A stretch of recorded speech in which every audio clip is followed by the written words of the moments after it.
We move on to the approval of the consent agenda. Do I have a motion? Motion to approve. Do I have a second? Second. All right, Bobby, we have a, Yeah, we have one item in the consent agenda under the chiller bid. There was a error in the contract. It was under Article 4 on page 3. It listed the bid as the 169,000, what was it? Nine, I think it's 169,974. It should be 149,974. And we have a page that you received that was initialed by the contractor. So I just wanted to make that known. If everybody's in agreement with substituting that page in consent, then we can move forward with that. I make the motion. or any questions about that or anything? That, and that's good with your original motion? We'll just have to amend, I just. Oh, okay. So you got an approval or a motion for amended consent agenda. And I'll second the motion to. Any discussion on that? All those in favor, aye? Aye. Any opposed? All right. And then we'll have to vote back on the original agenda, because that was the approval of the amendment. So you'll go back and now you got a. Oh, yeah. I love making motions. Well, we've got a motion and a second on the consent All agenda, so we just need right. to vote So, on it. any further discussions on the consent? All right. All those in favor? Aye. Any opposed? All right. Thank you. All right. And ask for approval on minutes. No, that was included in Yeah, the that's consent. Okay. consent. So we move on to student advisory. Okay, so here's the monthly report. Congratulations to the JROTC Raider team. They earned first place on the rope bridge event and second place on the trophy on the rock stack challenge, and they placed fourth in the Mid-County York Institute Raider Challenge. Congratulations to Thomas Turpin and Gabriel Rudisil. They are the JRCT cadet and NCO of the month.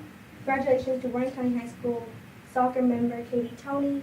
She was named first team All-Region 3A. She making her an excellent ambassador for Warren County High School. Congratulations to Gracie Upchurch for being chosen to serve on the Washington Journalism and Media Youth Advisory Board. And tonight is the last game of the season between us and Oakland at 7, so go Pioneers. The Pioneer baseball team is hosting a Christmas baseball camp at Warren County High School on December 22nd, and the cost to do that will be $30. The Battalion JROTC Raider team will be competing in the U.S. Army JROTC Raider Nationals, and 55 students took the PSAT on Wednesday. Please bring your pantry items to any principal at the Warren County High School through October 31st because we are collecting items for the Food to Families School Food Drive. The Warren County High School senior class is currently selling items to raise money for project graduation, from jewelry to village car wash tickets.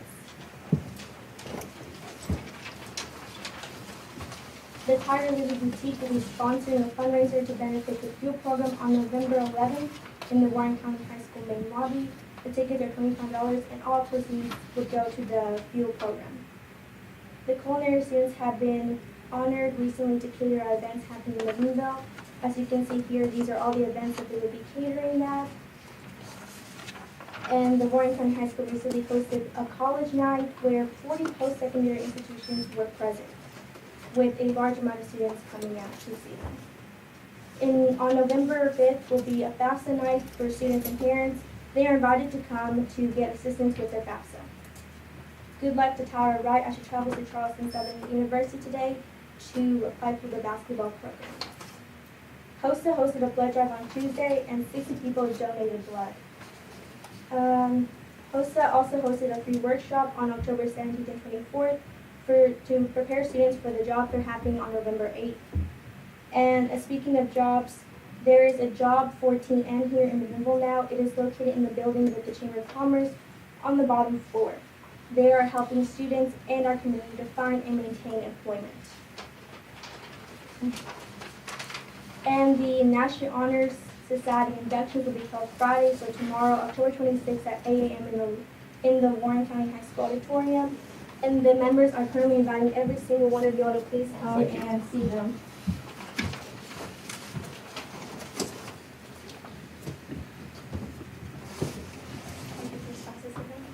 Please come and see them if you can at 8 a.m. tomorrow. And last but not least, the Student Advisory Committee has met with Coach Walker to talk about the workshops to assist students in preparing to enter the workforce.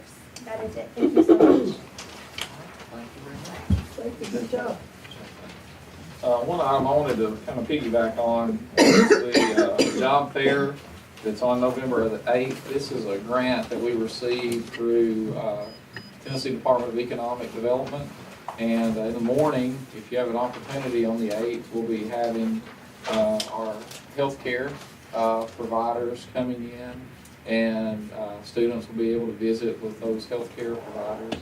And then in the afternoon, manufacturing will be coming in. So we appreciate our local businesses. Mr. Herzog has really worked with us on the manufacturing part, and then our coordinated school health, and our nurses have helped with our health care. So hopefully that'll be a good day. First time we've ever done that. So hopefully that'll be a good day. Appreciate that.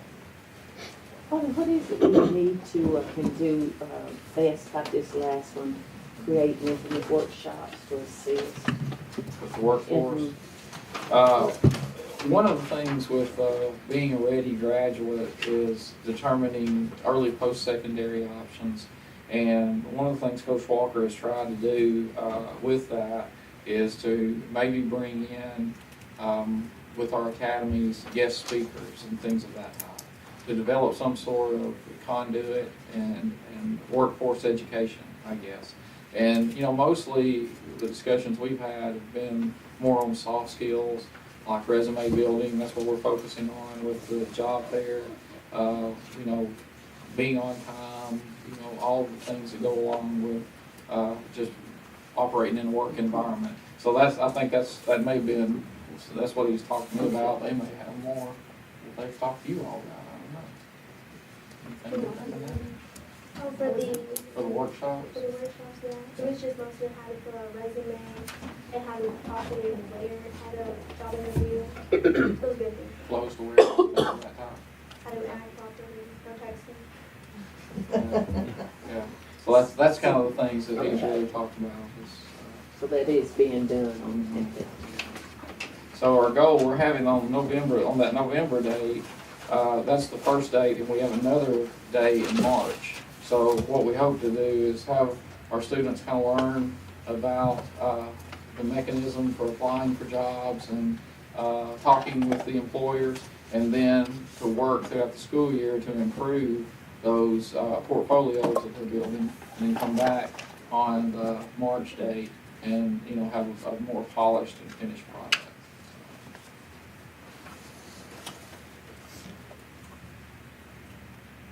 All right, very good. Thank you, Student Advisory. We move on to our recognitions.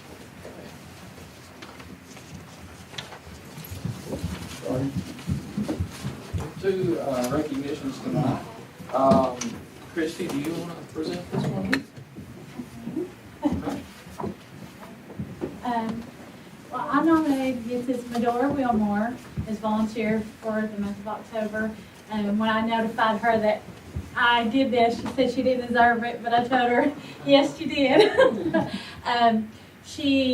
At Morrison, she's volunteered last year helping us with our writing assessment, help us score. And then this year, even though she's not working, teaching anymore, she volunteers every Wednesday, and she comes and helps the ELA teachers.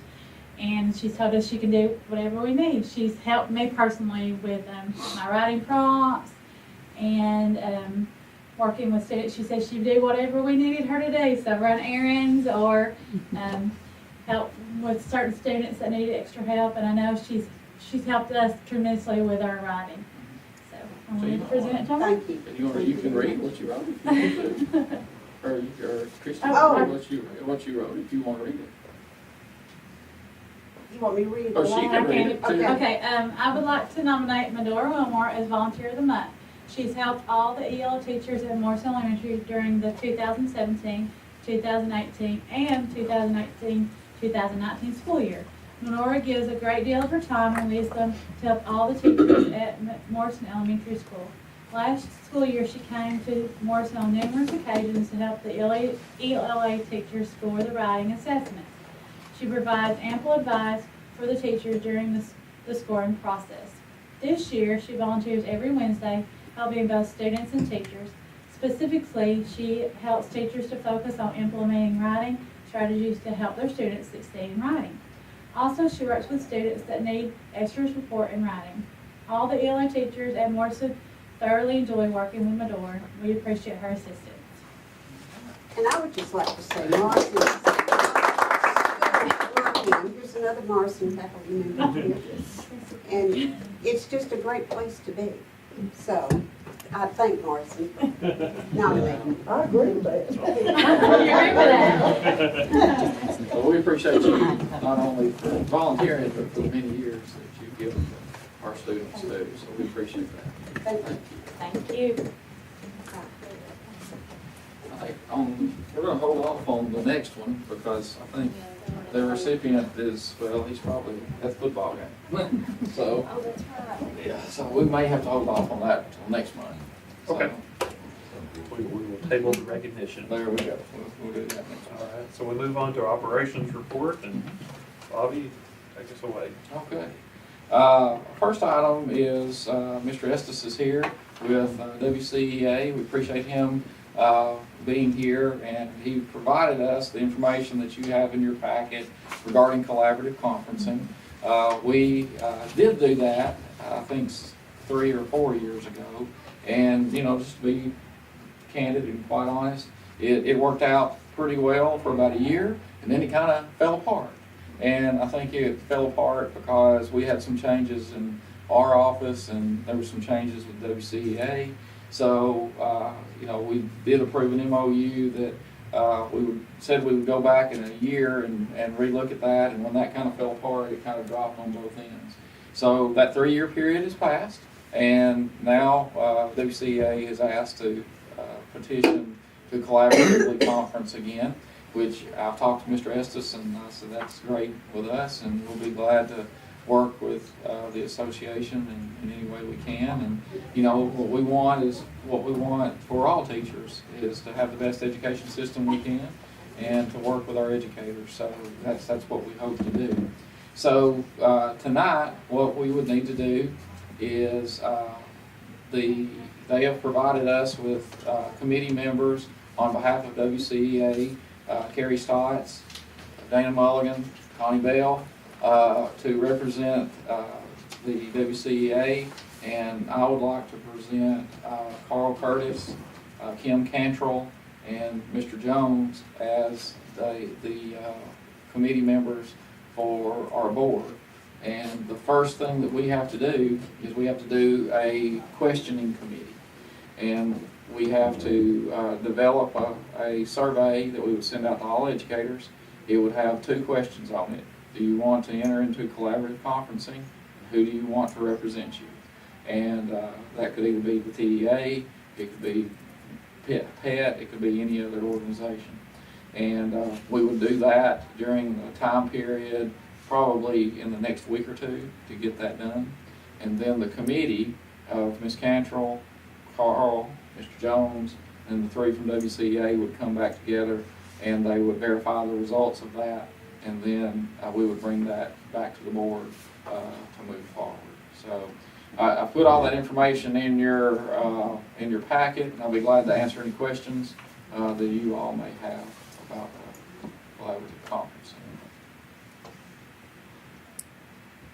And that's as far as I've seen too, was that we have officially recognized that we've received the petition, and we've set aside the committee, so we're following all the Yeah, following the timeline, guidelines. Yeah. And then what this would be, you know, in the past, you know, we'll take you a little bit back for the board that has not, you know, been here through the change in the law. You know, there was a negotiations process that WCEA and the board interacted with prior to, I think it was 2012, 2011. 2011. 2011. that, then the law changed where collective bargaining was changed by the legislature, moved more to collaborative conferencing. So, there are things that in the packet that we can discuss and would determine what we wanted to discuss as a committee. We would form, hopefully through that process, an MOU that we would bring to the board for approval, that would be in the best interest of both parties. We would have to engage in some training prior to the process, which we will do. If, you know, the staff school system wants to participate in collaborative conferencing and kind of go step by step through that process. And then it would be a 3-year process, so the committee members that would serve would be serving on a 3-year period, and we would, you know, have to, I think that's where it fell apart. The first time, we'd have to do a better job of communicating between, you know, administration and the association. And, but, you know, if we get to the MOU point and the board approves that MOU, then that would be a binding MOU. If they don't, then we will continue to collaboratively conference until we get to that point. So, that's kind of the process. So on the question sent out to the staff, Mhm. the entire staff of the system, Mhm. All certified staff. all certified staff, they would be, putting down there who they want to be representing, where it was the Which organization? TA or Mhm. whatever. Mhm. Right. Yeah, they would say, it'd just be a yes or no question. Do you want it collaboratively conference? You want the association to collaboratively conference with administration? And it'd be yes or no. And then we would have a list there of who they would want to represent them, whether it be TEA or professional educators, Tennessee, or any other organization. And then, yeah, The unaffiliated. or unaffiliated. Yeah. Or then, and then in a year, if another group came and wanted to do that, then we would go back through that same process again. So, but, I mean, So, when you come back and said that, you said in another year, you want to go through that process again. mhm. Now, when I first thought you said that if we approved this, we would be into a 3-year agreement with them. Right, well, it's a 3-year agreement to collaboratively conference. But if there's another group, which normally there's not, but if any other group comes up and wants to, you know, approach the board again during the time frame, which is now, then we would come back and have to go through the questioning committee again at that time. But that normally doesn't happen because there's one association, there's one WCEA. So we don't have multiple in one county. If we're stay on the timeline and meet all the milestones we're supposed to meet, we need to go ahead and adopt this evening. I think the motion would be, and I would make the motion to acknowledge receipt of the WCEA proposal for collaborative conferencing and to accept the administration's recommendations on the school district representatives.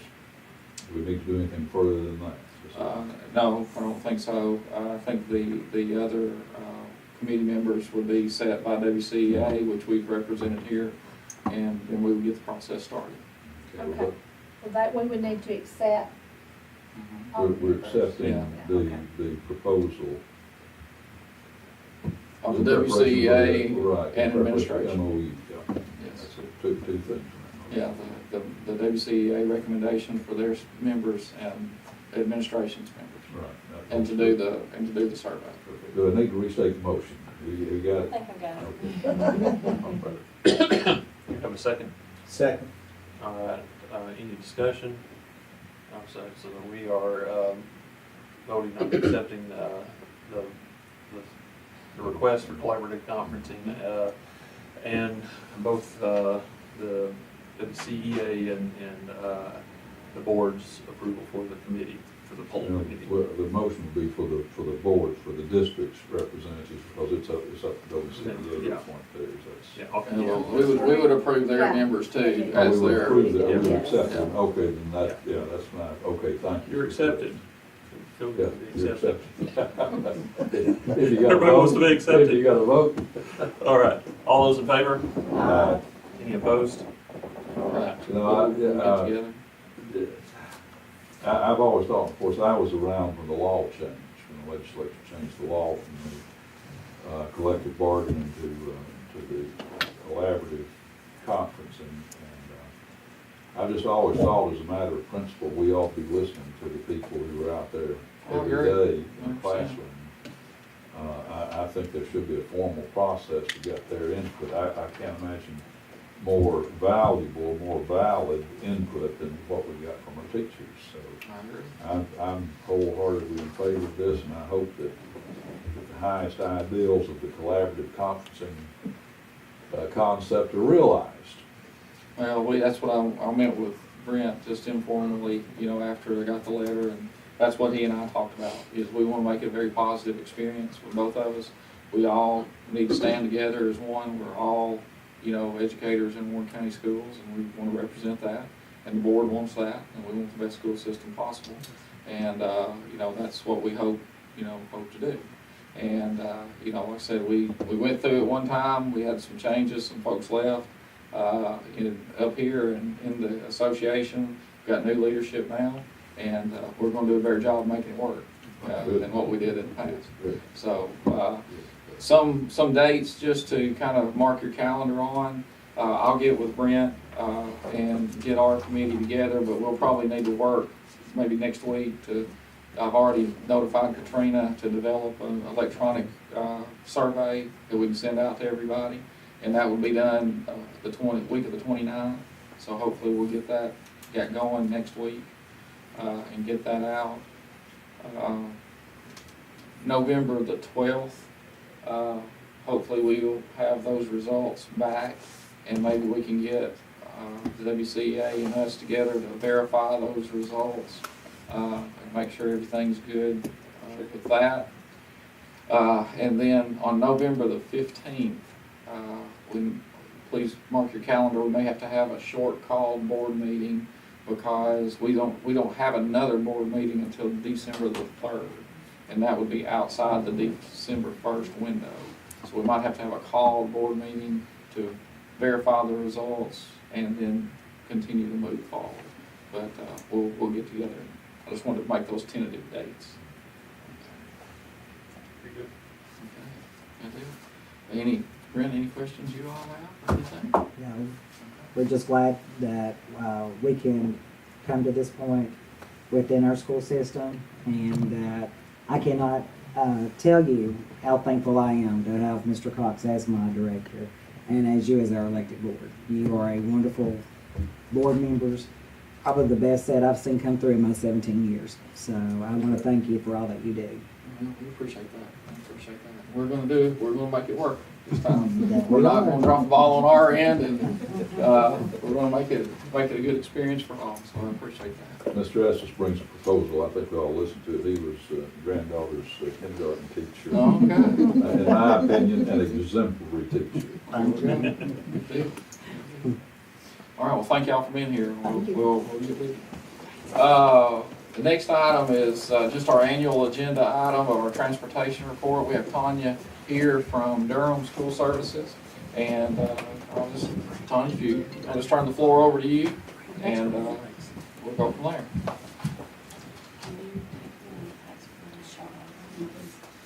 I just wanted to cover a few things with you, keep you up to par on what's going on. We have installed cameras on every single bus in our fleet. That was completed last month.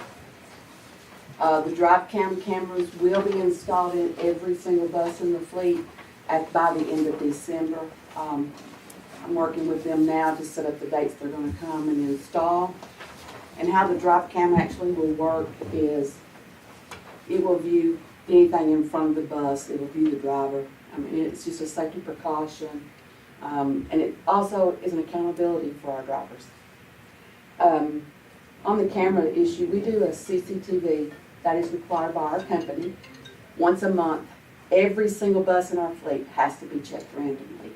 And so David Kilgore is my safety training supervisor. He does pull in 5 a day. They don't ever know when it's going to be their day.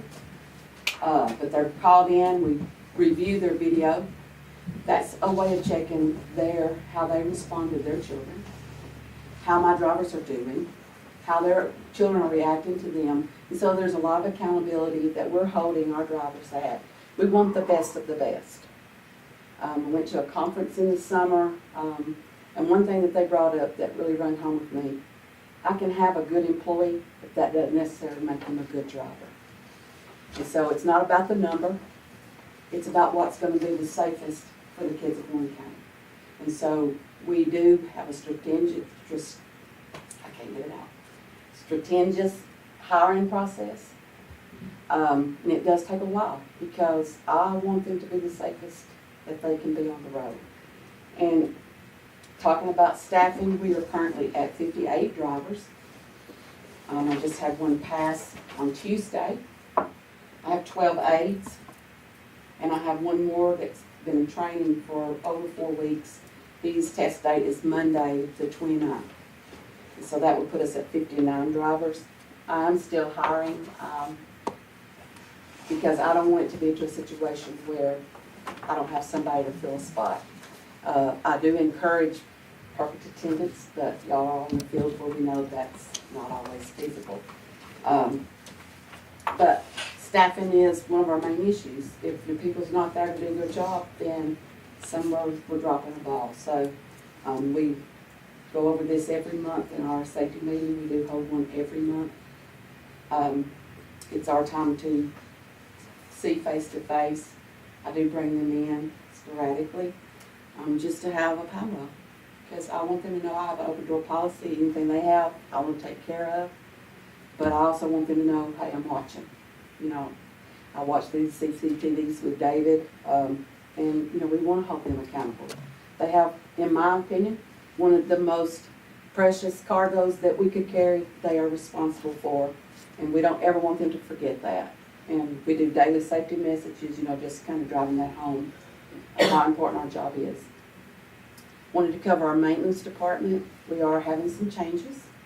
Randall Gann has been the mechanic there, the lead tech, ever since Durham came in 2011. And Randall will be retiring in December. But he's actually leaving me a little sooner because he's got to have hip replacement. So, and then Michael gave a 2-week notice. Tomorrow will actually be his last day. I already have both of those replaced. Michael was replaced by Mitchell McCoy. He is an ASC certified technician. He actually started this past Monday so that he could kind of hit the ground with Michael, learn from Michael, whatever he might be missing. Randall will be replaced by Jeffrey Tate. Jeffrey is a master certified technician. He holds a master certification in CDL, school bus mechanic training. And so I'm very honored to have a master certified technician. Our company, our location will be considered a Blue Seal shop. In order to achieve the Blue Seal, you have to have a master certified and at least one mechanic that holds a certification. So that is something that our company really strives. We want every maintenance department to be a Blue Seal shop. So I'm glad about that. We're going to be going that direction. We currently have 54 routes, but as of November the 1st, we will be going to 55 routes.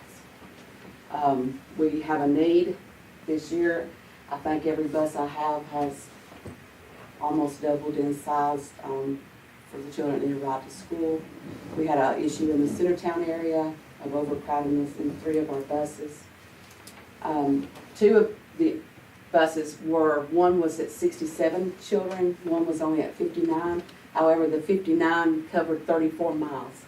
So it was kind of a situation where I can't add any more to them because we were already covering the amount of miles that we are allowed to keep on the bus. So we will be adding another route, and it will be bus 0857. And we have already worked out all the details with that. I've sent Bobby a highlight of the route. Be glad to issue anyone that would like to know anything about it. But it kind of evened out all our numbers across the board in that area and did not have to add any more miles to any of the bus. We actually were able to cut some miles on some of them. Because our goal is to get them home as quickly as we can, but as safe as we can. So then I want the update, that's kind of what I handed you out. I wanted to update you on our safety policy. So I highlighted some things and printed them out so that you could just have them to look at. Talks about our hiring process. We do drug and alcohol testing, that's pre-employment. We also do monthly random drug testing.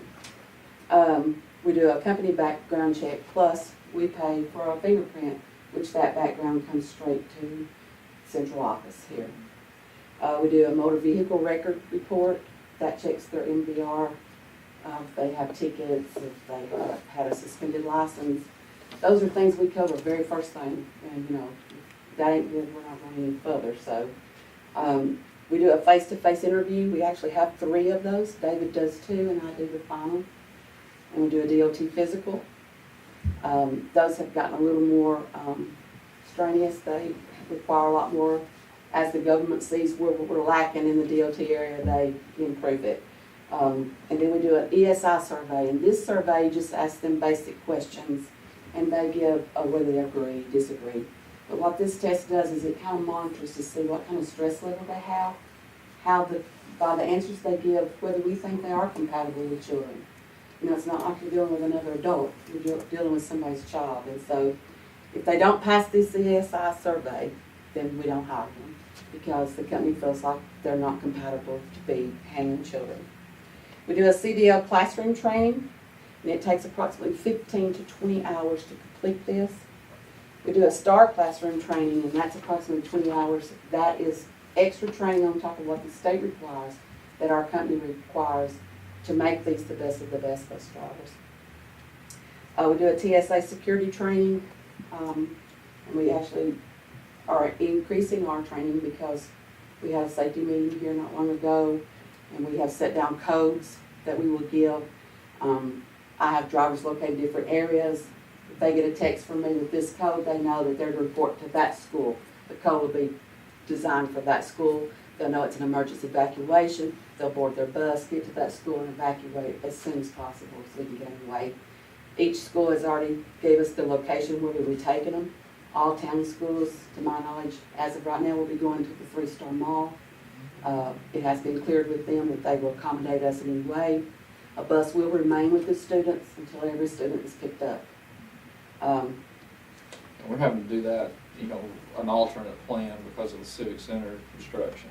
So normally our evacuation area is the Civic Center, so we contacted some local churches in town that have accommodated us, and also the mall and sheriff's department. So we're updating those plans right now, since the Civic Center will be, from what we understand, out of commission after the craft fair. And so if we ever have to have an evacuation, we want to have a plan B. So that's what that's about. And you cannot train enough. We want it to run smoothly, get those children out of harm's way, get them to safety. So we will be doing drills with our drivers. We're going to be taking them to the location, actually showing them on the bus where we want them to pull, where we want them to stay, what we want them to do at each situation. So everybody knows what their job is, and we get it pulled off successfully if need be. We have a behind the wheel training, which takes 20 to 30 hours. The behind the wheel training is actually where we take them on the bus. We teach them how to back the bus. We teach them how to read our turn-by-turn directions on the route. We teach them how to load children, how to greet your children, how to maintain order with your kids, and how to do a report. So it's a lot of behind the wheel. It's not just driving that bus, but it's learning how to drive that bus safely and take care of those children that's on the bus with you. And then we have to send them for a state test, a behind the wheel state test. They have to perform a full pre-trip, and then they have to do the back-end skills, and then they have to do an on-road test with the state trainer. And then we do a route training, and that's 2 to 5 days. When they've completed the behind the wheel, then we just really focus on the routes, teaching them how to read their turn-by-turns, how to know where to start. And each driver had to do a turn-by-turn of their route, and it actually states the address and everything. That way, we kind of cut down on a smaller child that may not know their address, so the drivers know. We have ongoing training, which is, like I covered a while ago, our monthly safety meetings. We have a yearly state-required certification class, which is performed by the state troopers. A yearly evaluation. Every single employee has to be evaluated yearly. Usually David, which is my safety training supervisor, or one of my trainers perform those evaluations on the driver. We do 30-day evaluation for every new employee. And then they also have to have a yearly also. And then we do our coaching process from our drive cams and our CCTVs. That's where we bring them in. If we see something that we feel like they can improve on, we bring them in and do a coaching with them, set forth what our standards are, we give them a time limit, and then we come back. If it requires extra training, maybe going over another DVD or even behind the wheel training, then we cover all that. And we set a timeline to complete it. I hold a monthly employee appreciation. Sometimes just a simple pat on the back goes a long way. And I want every driver, every employee I have to know I appreciate what they do for me every day. So our actual, this month is going to be tomorrow. It's going to be a farewell appreciation dinner for Michael, plus it's for everybody. Each month I try to do something different for them to just kind of let them know that they are appreciated. I hold an annual safety banquet. Bobby attended last year. It was actually our very first one. We had an awesome time. Plan another one this year. At that safety banquet, I recognize those that have completed 3 years accident-free.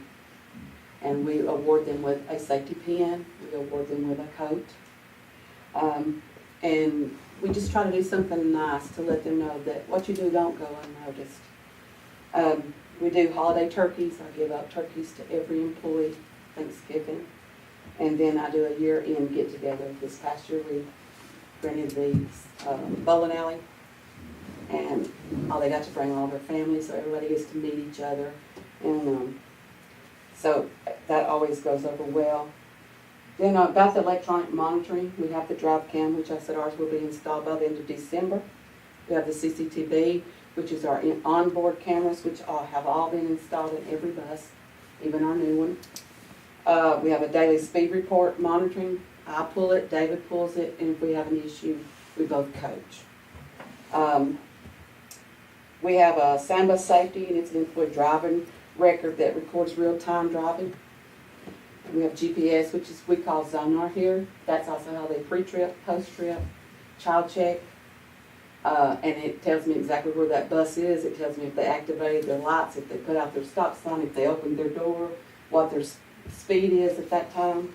So it gives me a lot of information, and that's what we turn to verify. You know, if one report says this, but the Zonar says something else, then we go further and investigate. We've started something new. It started last month. It's called a driver report card. They get one every month, and it updates. They're scored by if they've been on a speed report, how many seconds they were on the speed report. And the goal is to have a high score, of course. Every child wants to achieve the A. So does my drivers. And so the ones that are below 55, then they are brought in to coach. And if it hasn't improved by the next time, then they get a second coaching with a written warning. And then if they're on their third time and it's the same offense, then maybe it's that time it's time to separate ways. Because like I said, we take the safety all the way to the top. And I encourage them to, follow the rules, because we can't bring a life back once it's taken. And I don't know if I've given Bobby one, but we all wear number 6. Every employee of Durham across the nation. We have a little gold 6 that they gave every one of us, and it's in memory of the 6 children in Chattanooga that lost their lives. We wear it on our vest every day as a constant reminder. This is why we do this job. And that's why this company sets down the standards it sets down, because we don't ever want another child to lose their life due to a bus accident. And so they wear that pin as a remembrance and as a constant reminder that that's why we have to follow the rules that are set down before us. So the report card was just another way to hold them accountable for what they do every day. We have a 0 tolerance on mobile device. They're not even allowed to have it on them. If they get called or I get a report and I pull a camera and they had a mobile device, it no longer work for me. That is the biggest distraction of any driver, whether you're driving a commercial vehicle or your private vehicle. That is one of the main causes of accidents every day, is the distraction of being distracted due to a cellular device. We do have a goal. Each year we set a theme for us, and this year it's 0 tolerance. Zero tolerance is that no life be lost. But I increased ours to no accidents, no injuries. And I give awards every month at safety meeting if you've fulfilled these. And they need something, they need a goal to reach for. And so by setting these goals, we set them high because we want them to reach that high goal. But if they come in pretty close to the top, then they're still usually safer than a lot of other people that would be doing this job. So we do give them a mission statement every year, and this year was zero tolerance. We also made them little pins, they wear those on their vest also. Management hasn't changed, still myself as the general manager and David Kilgore as the safety and training supervisor. Dave Braybender is my boss, which is out of Memphis, Tennessee. And I want you to know too, that there's an open door policy there. I invite any one of you at any time if you would like to come, do a tour of our facility, see our training room, watch us a CCTV. It is not available for parents, but your school board members, just to kind of see what we look at when we pull that and view it. If we get a complaint, we pull it. Don't matter if we just pulled that one yesterday. But, you know, that would kind of give you a eye opener of what we look for and what we look at and how we go from there and whether we coach or, you know, commend them or whatever. You know, we give them praise when praise is due, but we also correct when correction is due. But I encourage you, you're welcome at any time. My door's always open, and I would be glad to show you anything you wanted to see.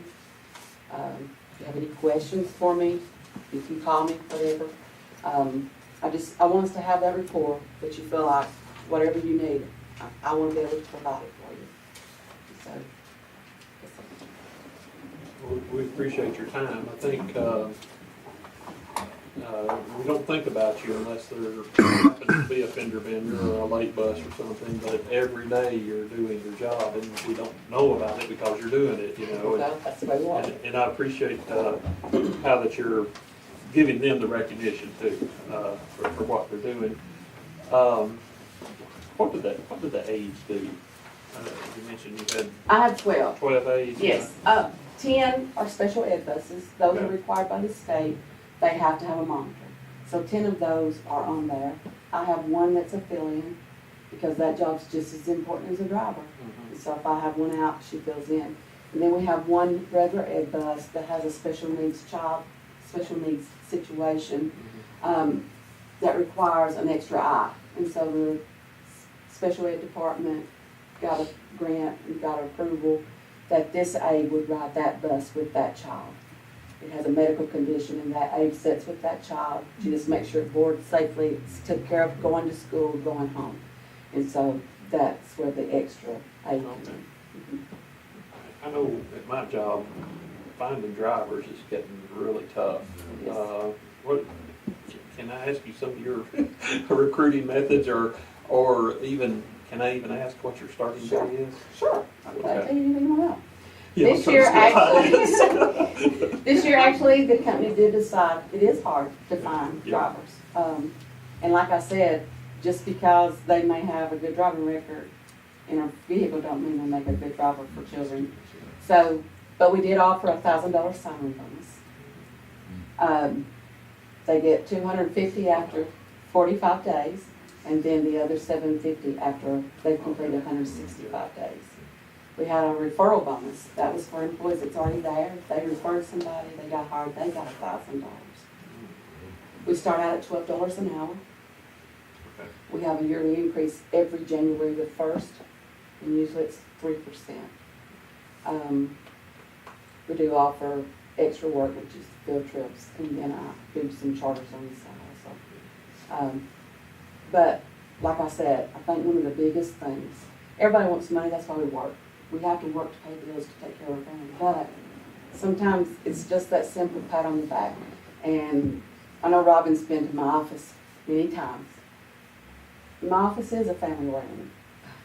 My door's always open, there's always extra chairs in there. I never shut my door unless I'm in a meeting where it is private, because I want them to know, it doesn't matter what my job title is, I'm still one of them. I drove a bus for 13 years. I can get back on it today if I have to, and I will if I have to, but, you know, you just kind of got to get at their level. be somebody they can come to and talk to. It doesn't matter if it's personal or if it's business. I want them to know I'm there for them. And that's the kind of relationship that we have with all of them. And so once we get them through the door and they begin to see this, that's what's helped us to hold on to the ones we've got. But yeah, we did have to throw a little extra money out there to lay them on their face to get them. What's the longest, I guess, standing driver you have in years, I guess? It would be Judy Titsworth, and she has been there, this is her 47th year. She is carrying great-grandchildren of children she began to carry. So, yeah. They're all gems, every one of them, from my beginner to the one that's been there 47 years. But, yeah, when you can say that, you know, I carried your grandfather, that brings something to those kids, you know. And then, of course, she has probably one of the best disciplined buses I have to. I guess it's because she did carry grandparents. She's an Irving College driver, and so she's lived there her whole life, and she's drove the bus, like I said, for 47 years. So, but she is my longest standing. I have quite a few that have 20-something years, 18. And I do have some that have only 5. But yeah, it is a constant thing, and we try to stay on top of that. Lacey, that might be a feature story for you sometime when you're looking for a feature story. 47 years. 47. She was actually voted best of the best bus driver. Let me say, Mr. Chairman, I'm the old geezer around here. I guess everybody knows that. And I was the only board member who was here when this decision was made to bring in Durham. The previous director, Dr. Jerry Hale, brought this proposal to us, and I've got to say that I think it's one of the best things that this school district has done, is to transfer the duty and responsibility of student transportation over to Durham Services. And I'm impressed with all you do, with your concentration on safety, your concentration on on-time performance, your maintenance program. Obviously, your training program is far exceeds the state minimum requirements, which we appreciate. And the fact that you're able to recruit and retain high-quality drivers, that says a lot. And you know, in today's work environment, getting the quality people, the dependable people that you need is a challenge for any employer. So whatever you're doing, Mr. Chairman, you might take this back to your cup. Whatever you're doing, you're doing something well. I also want to thank Durham Services, because we have our 4th grade education concert coming up again next month. All of our 4th graders will be treated to highlights from Guccini's great opera La Bohème. They'll be going to the Tennessee Tech campus, Bryan Symphony Orchestra, and it wouldn't be possible without Durham Student Services providing the transport. We appreciate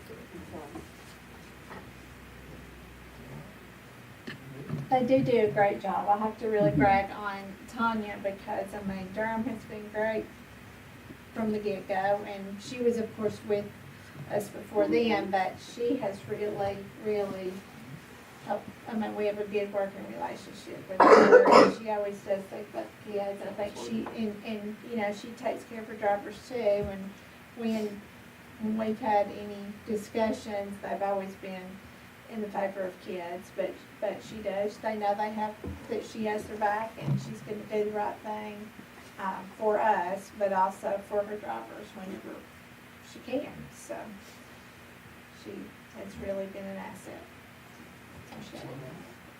Thank you very much. Thank you. Thank you. Our next item is our strategic plan update. Mr. Curtis is not here tonight. He's got illness in his family, so he's not here. So I'll give you a quick update on Goal 6. With our academies at the high school, we're continuing those. Of course, we're in our 2nd year of that. Block schedule seems to be working out pretty well. We've done several trainings with Alignment Nashville on block scheduling and teaming with our freshman academy and our sophomores, so we continue to do that.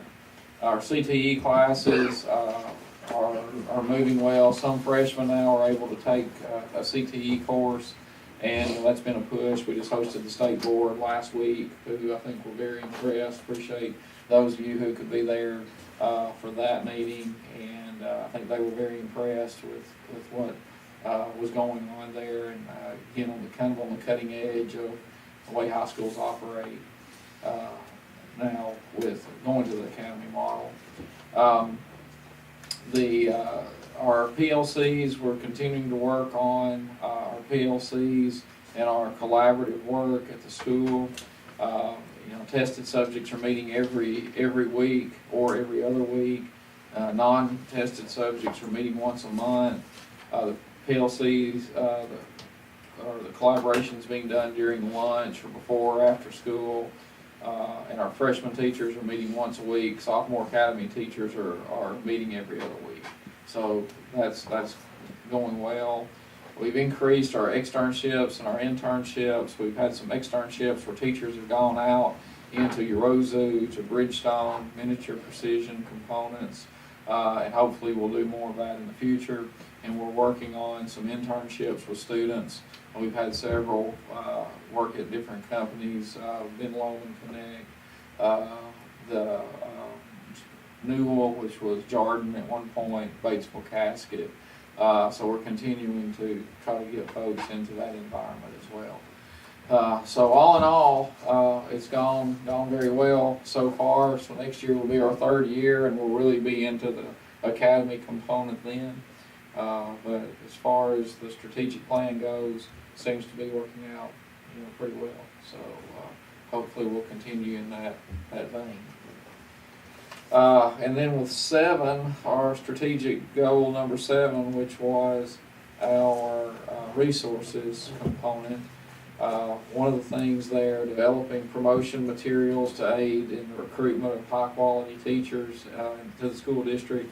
We're continuing to go out to job fairs. We go annually to MTSU, Tennessee Tech, Lipscomb. We try to go to UTC, have a good relationship with Cumberland as well.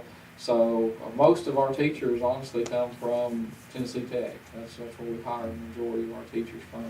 But we still hit those, and we're still advertising in national magazines as well to try to recruit the best that we can recruit. Grant writer, I mentioned that. That's one of our top 5 priorities. We're still kind of working with the county. Nobody's been hired there in that position yet. And what we hope to do is to get a grant to fund somebody's salary to get more grants. So we've done pretty well getting grants on our own. But, if we had somebody that was their position that they could fund, or part-time position, we could probably, get more there. And matter of fact, as grants go, we just received another one. The trauma-informed school grant. I think I sent you out a notice of that. I think Lacey is going to have an article in the paper about it.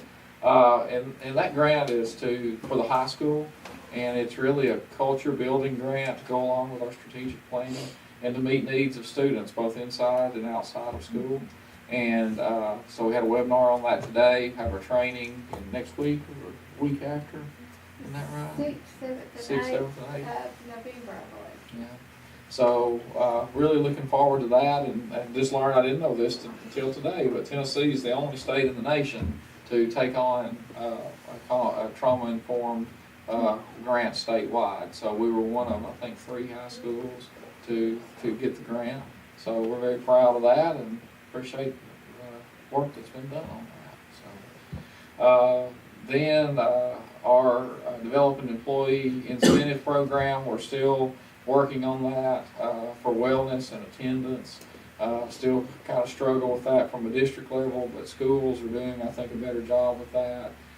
Trying to incentivize with, maybe days off or some sort of prizing that goes on at the school level for attendance. But still trying to work on that part.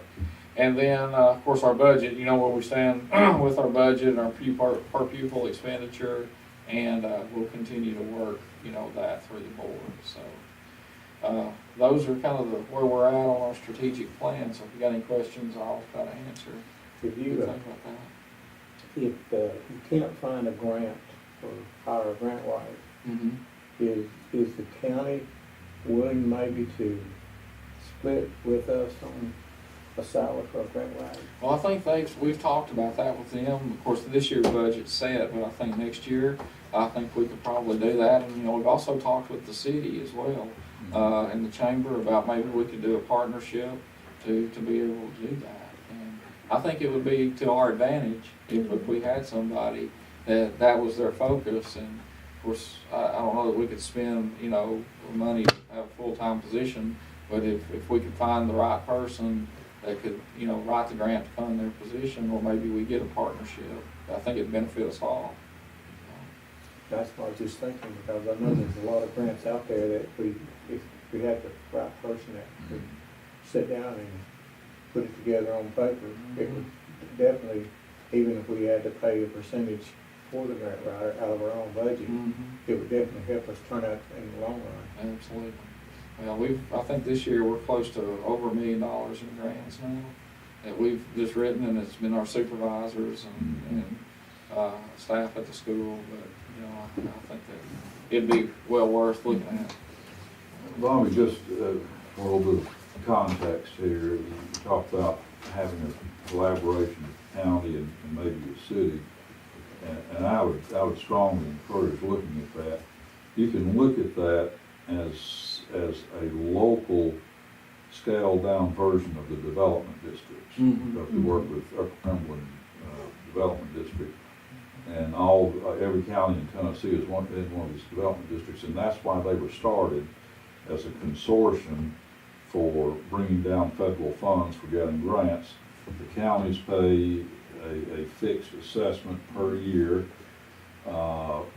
and it may, I don't know, they may pay also a percentage back to the development district when they get the grants. But I think that's probably the kind of approach that county government and city government would look favorably on. So we would each have, going into it, a third of the cost. If you got it down to a 1/3 share for each entity, we could afford to maybe recruit a really top level, experienced grant writer who has a track record.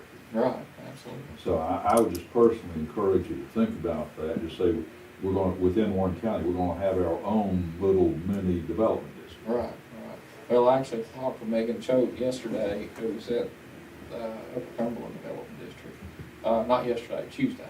And, you know, she was instrumental in helping us get that robotics grant and did a lot of the legwork there. So I think she could help us with that. So we're pushing to try to make that happen all the way around. Well, I think it's all upside, and I don't see any downside. No, I don't either. I think it's all upside, all upside. That's where we're at strategic plan wise.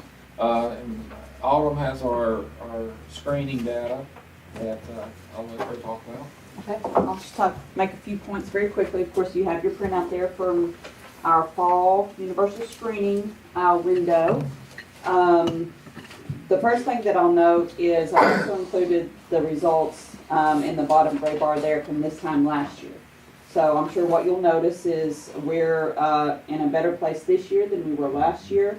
We're up in the 4 grade levels anywhere between 3% and 6%, again from this time last year. So that's good news. That's the way we want to be moving. There, you might notice also a couple of atypically low areas. There in just 1 or 2 of the cells. I've spoken to those principals, and they are aware of their data, and they're working with those teachers and kind of looking at those kids and their skills and what they need to be working on. So they are reacting to that data and making instructional plans for kids. But again, this is the way we want to be moving, and this is good news for us. Any questions? Okay. One item just under other business is we'll bring the board's up to date on them. We had a principals meeting today, and worked with the sheriff's department, and our third SRO that we did place in the budget this year will be on staff at the high school November the 5th. So that's good news. We've got that worked out, and I think he met with him the other day, and Sheriff Myers, and I think he'll be a good addition to our SROs, and he'll do a good job there.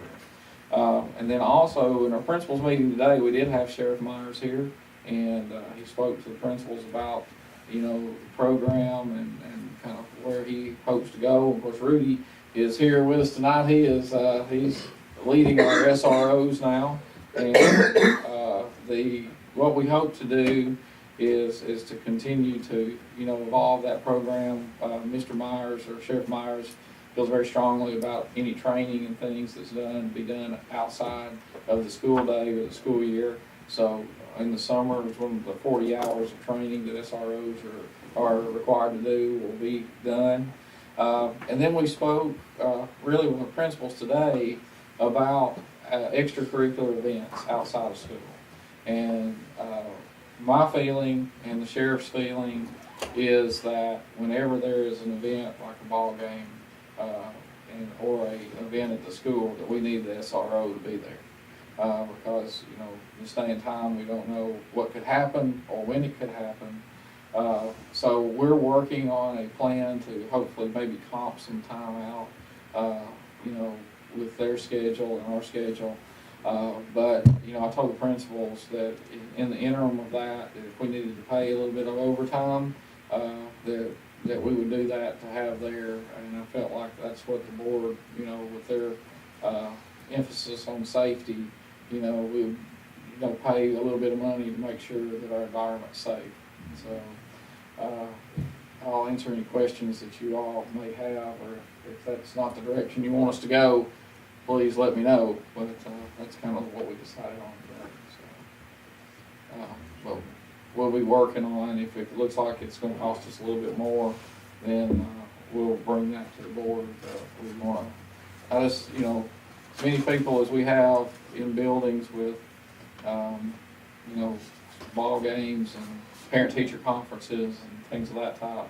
I just feel anytime that there's students present, we need to have an SRO on site. So we'll try to work on that. Okay, all right. That's it, Mr. Chairman, for me. All right, Bobby. We move on to curriculum and achievement. Okay, Mr. Chairman, thank you. Just two items on first reading this evening. The first one is policy EBG, that's drinking water testing. And basically what this does, as you can see, sets up a testing program every 2 years unless we find there's a water source that's over 15 parts per billion of lead, and then we would test that more frequently. If we have a sample that goes over 20 parts per billion, then we just disable that water source until it's corrected, and then it has to be very thoroughly tested before that water source or its replacement is returned to use. It's especially an issue with some of our older facilities. As far as we know, we don't have a problem. Don't want anybody to get upset. We're not adopting this because we've got a problem. We're just trying to get out ahead of it and make sure we have a regular, verifiable, systematic testing program. Who comes in and does that for us? Donnie, we've been using who Who we've been using for. Oh, in the past, we've done spot checks. We've done it in-house. We sent it to a lab in Mountain Juliet to do the testing. And then the city schools, the city water department. Yeah, but outside the building, yeah. So, but this is the policy that we had to develop was from the state law that was passed last year. So we'll be contacting, vendors to come in and do that for us, but it goes into effect January 1. So. But they've checked, all of our cities, or schools within the city limits have been checked and are in good shape. And any of the buildings that we've checked outside of that, we don't have an issue. Here again, it's not because we have a problem, we just want to make sure we're. Complying we have with a state system. law. We have a system. That's Complying right. with So state I law. want to move for adoption on first reading of policy EBG. All right, we have a motion and a second. A second. All right, is there any more discussion? All those in favor? Aye. Any opposed? Good job. Thank you. The only other item on first reading is background checks, and that code is GB DB, and this is essentially, and I would have thought we did this anyway, that there would be an agreement that when we're considering hiring any new hire, an agreement, at least implicitly, that we can check their background. This makes it explicit. Oh, we check everybody's background. Yeah, but The, but just so they're. in multiple ways. They Yeah, know that we're thing. doing it. Yeah, but this is, what this policy goes back to do is, again, this was another state law that was passed last year. So for any employee that's been with us prior to the required background check, we have to go back and background check them. So for instance, like me, I've been here 27 years. I didn't have a background check when I was hired. That wasn't required. So, not to say there's anything in there, but and I'll be glad to do my fingerprints. But that we have to go back and do that. So we have to have a plan in place. What we're hoping to do, as I told the principals today, is there's a back wrap program that's in the policy that would provide a free check. And if Tennessee adopts that program, so we're hoping to be involved in that. If not, then we'll have to start doing it on a like a continual basis. But every 5 years from this point forward, everybody will have to do a background check again. So. And then there is a line about, says all potential and current employees may be charged a reasonable fee for criminal history record checks performed. We're not really anticipating charging. Well, that's why we hope we get the I mean, background program. For the existing employees. Now, for the new employees, They pay their own. yeah, that's understood, they pay their own. Right. For existing employees. Yeah, we're gonna try to get in the background program where it wouldn't cost them to do that, but, that's where we're at right now. Mr. Chairman, I move for adoption of policy GBDB. All right, we have a motion, do I have a second? All right, any other discussion? I have a question, sir. Yeah. If we don't get in this wrap back program, will we have to go back in and redo this? No, I mean, it says in the policy that that either the board would have to either pay for it or the employee would have to pay for it. So that would be a decision that would have to be made. But anytime, if it's a pre-employment, then the employee has to pay their own. If we have a teacher retire and they're out more than a year, then we require that they go back through the background check, so they pay their own. So the only decision would be, how do we want to handle existing employees? So, we put in there that they would pay for it because that's what the law says. But, we'll have to make that decision, hopefully. Hopefully we won't have to make that decision. But if we do, we'll have to bring it back to the board, so. And they are working on that at the state level, but I think there's a period, it's a long process to get to use that. All right, any other discussion or questions? All those in favor? No. Any opposed? We look forward to hearing about the background check, Bob. Okay. Hopefully it's clear. Okay, Mr. Chairman, finally, 3 items on second reading, IHCA class rank and graduation recognitions, IHC class of 2019 and 2020 class ranking, and IHF class 2019 and 2020 graduation requirements and recognitions. The board in the last meeting passed these on first reading, and of course this is second reading, gives people that have issues or questions or problems to bring them forward, but I want to go ahead and move that we adopt en masse those 3 policy actions this evening. All right, have a motion, do we have a second? Second. All right, any other discussion? All those in favor? Any opposed? All right, Okay, thank you, Mr. Chairman. thank you, Brother Bill. Move on to facilities and resources, Brother Jennings. Thank you. During the facility and resource meeting, bids were put out for the best use at the middle school, high school, Deerwood and Hickory Creek. And the lowest bid came in at $155,000, and I need a motion. Well, I don't think we need a motion yet. We'll bring that back to you to do that. We gotta wait on the fencing. Okay, all right, Fencing bid. all right. Would give us a update on Bobby Ray, construction. He said that they're pretty well consistently on schedule with that. They've been doing some, pouring the foundation, had to stop some for the weather. He also let us know that the bids are going out for West Elementary on December the 11th. And he also let us know that the bids are not ready for the ag barn yet.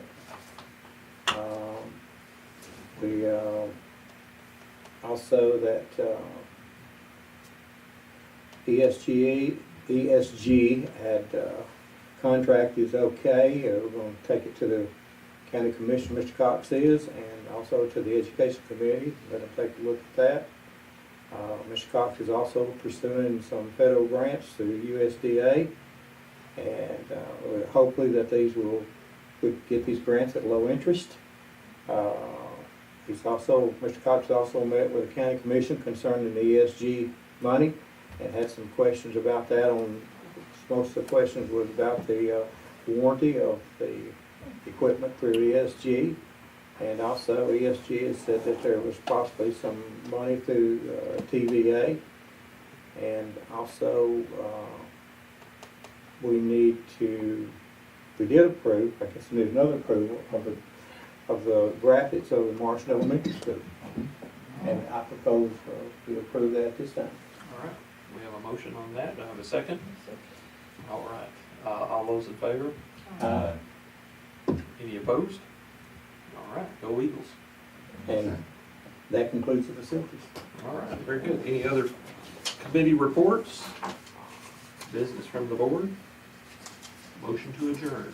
Motion. Second? Second. All those in Everybody favor? wants to stay. All right, no one's opposed. Teddy, you might.